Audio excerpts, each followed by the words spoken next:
சிந்து கவி வந்திருக்கு சொந்தமுள்ள பூங்கொடிக்கு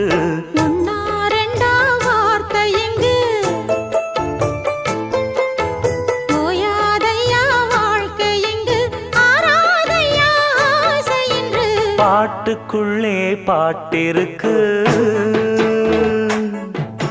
படிச்சு கத்தா மனசிருக்கு இந்த வயசு இப்ப புதுசு அடிவாடி பூங்கொடி இந்த மாமல் படிக்கும் பாடல் இனிக்கும் சேர்ந்து பாடடி இந்த மாமல் படிக்கும் பாடல் இனிக்கும் சேர்ந்து பாடடி பாட்டுக்குள்ளே பாட்டிருக்கு படிச்சு கத்தாம